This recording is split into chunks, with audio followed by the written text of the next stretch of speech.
and welcome to our channel Let's Conquer History. So friends, आज हम लोग chapter 10 colonialism and countryside के important dates और important 1 marks question discuss करेंगे. And guys, जैसा कि आप सभी जानते होंगे कि चैप्टर 10 सिर्फ हाफ आएगा टिल पेज 274. सो ये क्योंकि सिर्फ आधा ही चैप्टर आएगा, इसीलिए हम लोग पेज नंबर 274 तक जो भी इंपॉर्टेंट डेट्स और जो भी फैक्ट्स है जो 1 मार्क्स क्वेश्चन में पूछे जा सकते हैं उन सभी को इस वीडियो में डिस्कस करेंगे. So without wasting time let's get started.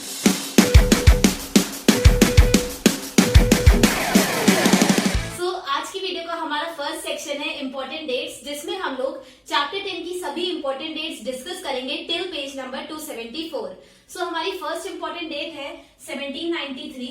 1793 में जो परमानेंट सिस्टम ऑफ रेवेन्यू था, जो परमानेंट रेवेन्यू सेटलमेंट सिस्टम था, जहां पर एक फिक्स्ड रेवेन्यू को फिक्स कर दिया गया था और वही रेवेन्यू लिया जाता था और रेवेन्यू को इंक्रीज नहीं करा जाता था. मतलब फार्मर्स से जो ब्रिटिशर्स को रेवेन्यू लेना था, जो टैक्स वो लोग कलेक्ट करते थे फार्मर्स से, वो फिक्स कर दिया गया था, वो हमेशा के लिए परमानेंट कर दिया गया था. सो इस परमानेंट सेटलमेंट रेवेन्यू सिस्टम को इसको इंट्रोड्यूस करा गया था इन 1793 और ये इंट्रोड्यूस करा गया था under Lord Cornwallis. So Lord Cornwallis ने इंट्रोड्यूस करा था permanent settlement system in 1793. Lord Cornwallis जो इस पीरियड में गवर्नर जनरल थे of British India. Now our next important date 1813. So 1813 में जो फिफ्थ रिपोर्ट सबमिट करी गई थी टू ब्रिटिश पार्लियामेंट को जो फिफ्थ रिपोर्ट सबमिट करी गई थी वो करी गई थी इन 1813. और फिफ्थ रिपोर्ट, ये चैप्टर में आप सभी ने पढ़ा होगा कि फिफ्थ रिपोर्ट इसमें एडमिनिस्ट्रेशन और जो भी ईस्ट इंडिया कंपनी की जो एडमिनिस्ट्रेटिव एक्टिविटीज थी इन वेस्ट बंगाल, उन सभी को लिखा गया था इन फिफ्थ रिपोर्ट. सो इसमें जो भी वो लोग टैक्सेस कलेक्ट करते थे और जो भी फीडबैक थे फ्रॉम जमींदार, फ्रॉम फार्मर्स, इन सभी चीजों को लिखा गया था इन फिफ्थ रिपोर्ट और इसको सबमिट करा गया था इन 1813 टू द ब्रिटिश पार्लियामेंट. सो ये भी 1 मार्क्स में आ सकता है. Next 1780s. सो बाय 1780s दो इंपॉर्टेंट चीजें हुई थी इन वेस्ट बंगाल. सो वो ये चीजें आप लोग आंसर्स में एज अ फैक्ट इंक्लूड कर सकते हैं. ये 1780s ये 1 मार्क्स में तो नहीं आएगा, बट एज अ फैक्ट आप इसको अपने आंसर्स में इंक्लूड कर सकते हैं. सो 1780s से फर्स्टली जो पॉलिसी ऑफ पैसिफिकेशन थी, पॉलिसी ऑफ पैसिफिकेशन ये इंट्रोड्यूस करी थी ऑगस्टस क्लेवेलैंड ने, जिससे कि जो पहाड़ियाज थे, जो लोग रहते थे इन राजमहल हिल, उन हिल फोल्क से, उन पहाड़ियाज को वो परसुएट कर सके कि वो लोग अपनी ट्राइबल लाइफस्टाइल को छोड़ दे, अपनी प्रिमिटिव लाइफस्टाइल जिसमें वो लोग हंटिंग प्रैक्टिस करते थे, फॉरेस्ट में रहते थे. सो इस प्रिमिटिव लाइफस्टाइल को पहाड़ियाज छोड़कर वो लोग अडॉप्ट कर ले एग्रीकल्चर को और वो लोग फॉरेस्ट को काट कर वहीं पर विलेजेस को स्टैब्लिश करके वहीं पर सेटल हो जाए. सो इस पॉलिसी ऑफ पैसिफिकेशन को अडॉप्ट करा था ऑगस्टस क्लेवेलैंड ने, जहां पर वो चाहते थे कि पहाड़ियाज वो ट्रांसफॉर्म हो जाए into settled societies. So firstly by 1780s Augustus Cleveland ने पॉलिसी ऑफ पैसिफिकेशन अडॉप्ट करी थी. सेकेंडली सांथल्स ने एंटर करना शुरू कर दिया था राजमहल हिल्स को इन 1780s. सो 1780s से सांथल्स उन्होंने एंटर करना शुरू कर दिया था, आना शुरू कर दिया था राजमहल हिल्स में, और राजमहल हिल्स की फुट हिल्स में जो भी फॉरेस्ट थे उनको क्लियर करना शुरू कर दिया था सांथल्स ने, और वहां पर उन्होंने अपनी सेटलमेंट स्टैब्लिश करी थी और एग्रीकल्चरल लैंड्स को वहां पर उन्होंने स्टैब्लिश कर दिया था. Now our next important date is 1832. So 1832 में स्टैब्लिश करा गया था दामिने कोह. सो दामिने कोह ये एक लार्ज एरिया था, एक लार्ज डिमार्केटेड एरिया था, जहां पर सिर्फ और सिर्फ सांथल्स और उनकी फैमिलीज रहती थी. सो ब्रिटिशर्स ने राजमहल हिल का एक लार्ज पार्ट दे दिया था to the Santhal society. So Santhal group को दे दिया था ब्रिटिशर्स ने एक लार्ज एरिया, और इस एरिया को उन्होंने नाम दिया था दामिने कोह. सो दामिने कोह, इसमें बहुत सारी विलेजेस आती थी और ये पूरा फॉरेस्टेड एरिया था, जिसको सांथल्स ने बाद में वहां पर सेटल होकर इस पूरे फॉरेस्टेड एरिया को क्लियर करा और वहां पर एग्रीकल्चर कल्टीवेशन करना शुरू करा. और इसी दामिने कोह को भी बोला जाता था सांथल परगना. सो ये भी 1 मार्क्स में पूछा जा सकता है कि सांथल परगना क्या था. सो ये वो एरिया था, वो एक एक्सक्लूसिव एरिया था जो दे दिया गया था to Santhal society, Santhal group, जहां पर वो लोग अपना एग्रीकल्चर को बढ़ा रहे थे और कल्टीवेशन वो प्रैक्टिस कर रहे थे, और वहां पर ही जाकर सांथल ग्रुप्स पूरे सेटल हो गए थे. Now last important date 1855 to 1856. So 1855 से लेकर 1856 इस पूरे एक साल तक चला था सांथल रिबेलियन.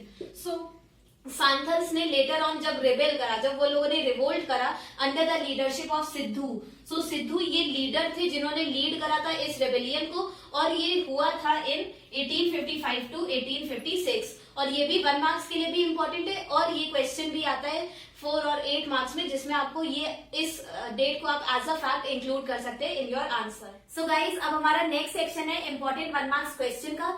सो फ्रेंड्स, मैं एक एक करके सीरियल वाइज इन सभी क्वेश्चंस को रीड आउट करूंगी and then you will get 5 seconds. 5 second में जो भी आपको सही लगे आंसर वो आप पोस्ट कर सकते हैं in the comment section. Then 5 seconds later जो भी करेक्ट आंसर होगा वो आपको आपकी स्क्रीन पर शो हो जाएगा। Then you can check out whether your answer is correct और not. So let us start our short quiz with our first question. Who was जमींदार? So जमींदार कौन था? Very easy question. You have just 5 seconds. 1, 2, 3, 4, 5. So the answer is जमींदार वो revenue collector था जो on behalf of British authorities वो पूरी विलेजेस से, उनको बहुत सारी विलेजेस असाइन कर दी गई थी जहां से जमींदार को रेवेन्यू कलेक्ट करना होता था ऑन बिहाफ ऑफ ब्रिटिशर्स। और ये एक फिक्स अमाउंट ऑफ रेवेन्यू था क्योंकि उस पीरियड में परमानेंट सेटलमेंट लागू करा गया था, इसीलिए एक फिक्स अमाउंट ऑफ रेवेन्यू उन लोगों को कलेक्ट करना पड़ता था और एक फिक्स्ड डेट होती थी जिस दिन उन लोगों को जाकर इस रेवेन्यू को जमा करना पड़ता था टू द ब्रिटिशर्स। और अगर वो लोग नहीं जमा कर पाते थे उस फिक्स्ड डेट पर fixed amount of revenue to the Britishers, तब उन लोगों से उनका ये right of collection of revenue ये छीन लिया जाता था और उनके जो एस्टेट्स थे, जो भी उनकी प्रॉपर्टीज होती थी वो बेच दी जाती थी, ऑक्शन में बेच दी जाती थी। सो जमींदार वो लोग रेवेन्यू कलेक्टर्स थे। Now next question, which committee produce the 5th report? So 5th report जो अभी हम लोगों ने इंपॉर्टेंट डेट्स में डिस्कस करा वो किसने प्रोड्यूस करी थी, किसने लिखी थी 5th रिपोर्ट को? Very easy question. So 1, 2, 3, 4, 5। So the answer is 5th report इसको लिखा गया था, अभी हम लोगों ने डिस्कस करा इन 1813 और इसको प्रोड्यूस करा था सेलेक्ट कमिटी ने। सो जो ब्रिटिश पार्लियामेंट था उसने सेलेक्ट कमिटी को उसने अपॉइंट करा था और उन्होंने ही प्रोड्यूस करी थी 5th report. Now next question, who was Francis Buchanan? So Buchanan कौन थे? फ्रांसिस बुचानन, इनके बारे में आपने पढ़ा होगा in the chapter. So 1, 2, 3, 4, 5। So the answer is Buchanan वो एक फिजिशियन थे, एक डॉक्टर थे जिन्होंने ईस्ट इंडिया कंपनी में, जहां पे वेस्ट बंगाल में ईस्ट इंडिया कंपनी इस पीरियड में रूल करती थी, सो उन्होंने इस इंडिया को विजिट करा था और उन्होंने बहुत सारी ये सभी जो विलेजेस थे जहां पर पहाड़ियाज रहते थे, राजमहल हिल्स जहां पर पहाड़ियाज रहते थे और जो सांथल्स विलेजेस थी उन सभी को बुचानन ने विजिट करा था और वहां पर जाकर उन्होंने अपनी रिपोर्ट्स भी लिखी थी। सो बुचानन ने और उनकी जो रिपोर्ट्स है ये हिस्टोरियंस के लिए एक बहुत ही ज्यादा इंपॉर्टेंट सोर्स हो जाती है to understand the functioning of Britishers and to understand the lifestyle of Paharias and Santhals. Now our next question, define talukdar. So talukdar कौन थे? Very easy question. 1, 2, 3, 4, 5। So the answer is talukdar में जो तालुक टर्म है, तालुक का मतलब होता है टेरिटरी, मतलब कोई एरिया, बहुत सारी विलेजेस का ग्रुप। सो जो तालुकदार थे वो लोग थे, वो पीपल थे जो लोग तालुक्स को ओन करते थे, कुछ एरिया को वो ओन करते थे, वो लोग टेरिटरीज को ओन करते थे, उन लोगों को बोला जाता था तालुकदार। सो वो लोग जो किसी टेरिटरी को गवर्न करते थे उन लोगों को बोला जाता था Talukdar. Now next question, define permanent settlement. सो परमानेंट सेटलमेंट क्या था? Very easy question. सो 1, 2, 3, 4, 5।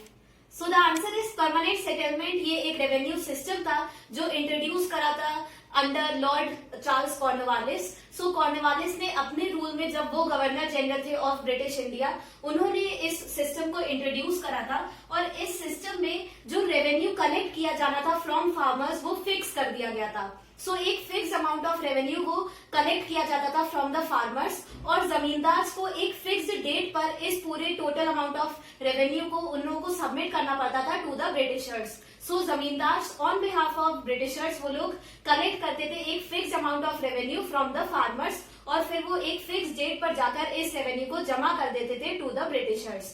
सो ये परमानेंट सेटलमेंट, यहाँ पर एक फिक्स रेवेन्यू लिया जाता था, एक फिक्स रेवेन्यू इम्पोज करा जाता था ऑन द फार्मर्स और ये सिस्टम ब्रिटिशर्स ने लागू करा था क्योंकि ब्रिटिशर्स का मानना था कि अगर एक जो रेवेन्यू कलेक्ट किया जाना है फ्रॉम द फार्मर्स वो फिक्स कर दिया जाएगा अगर, देन जो फार्मर्स होंगे वो लोग इंकरेज होंगे, उन लोगों को एक इंसेंटिव मिलेगा कि वो ज्यादा से ज्यादा अपने क्रॉप प्रोडक्शन को और ज्यादा इंक्रीज करे, जिससे कि जो प्रॉफिट हो, जो एक्स्ट्रा प्रोडक्शन हो, उसका प्रॉफिट वो लोग इंजॉय कर सके।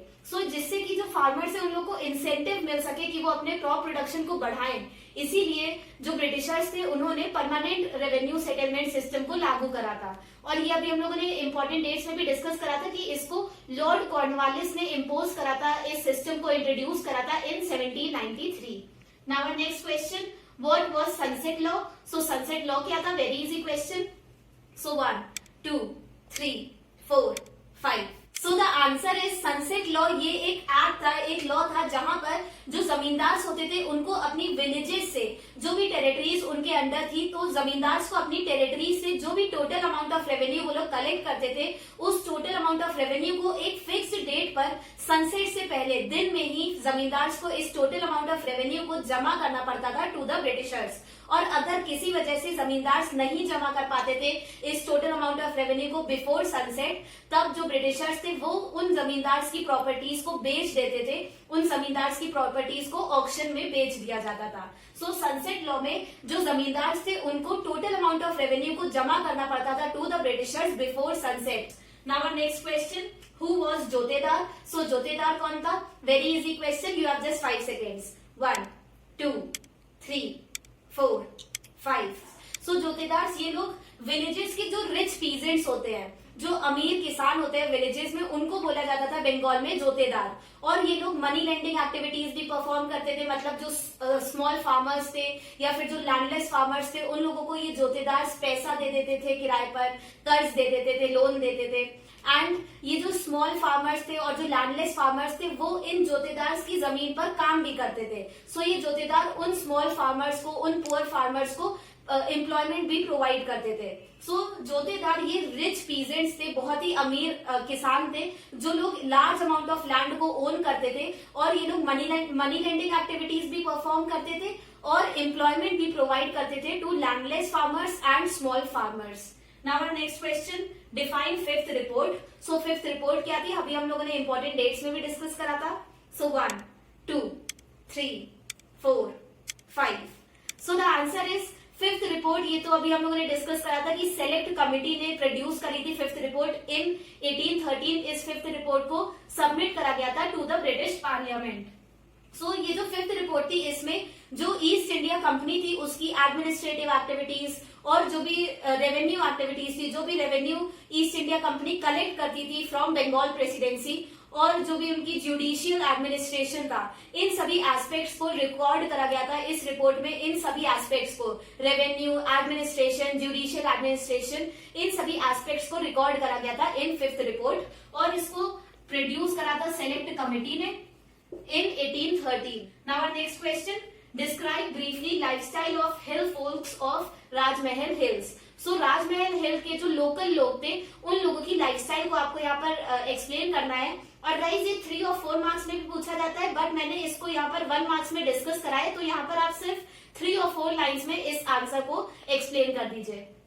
You have just 5 seconds. 1 2 3 4 5।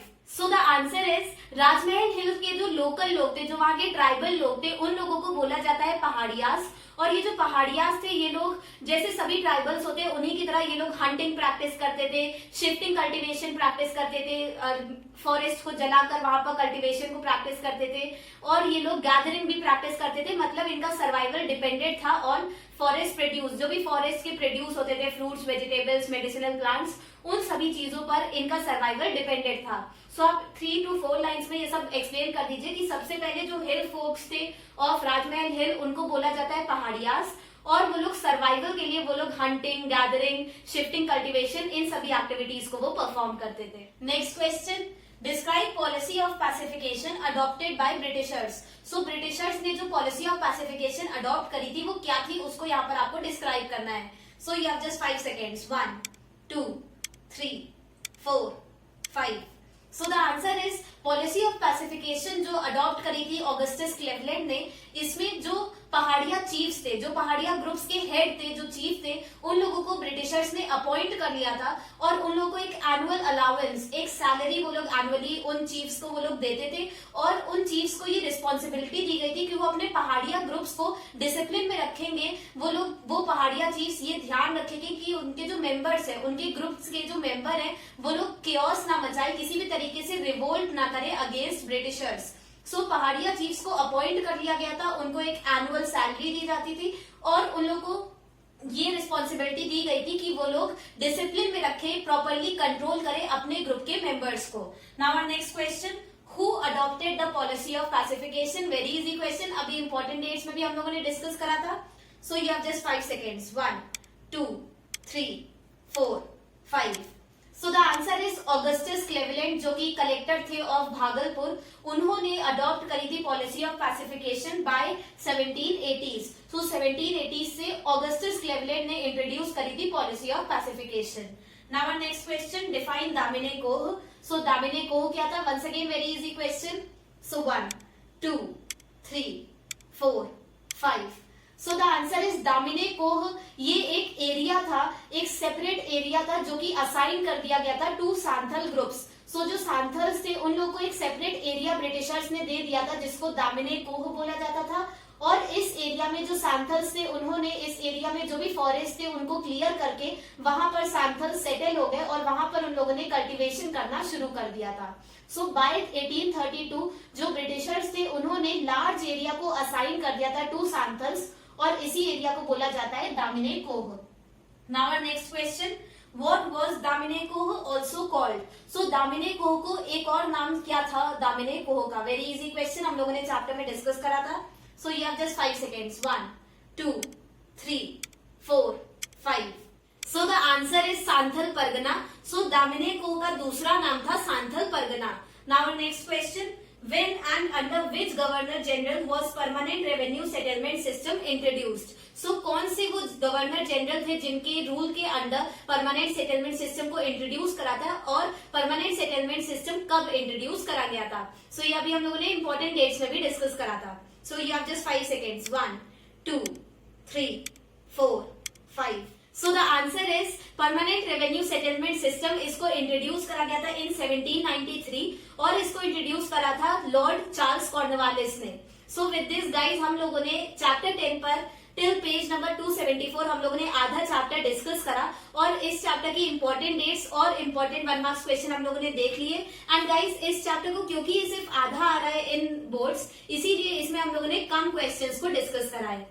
Friends, अगर आपको मेरी वीडियो पसंद आती है and you find my content helpful, then don't forget to share this channel with all your friends and classmates and don't forget to like this video.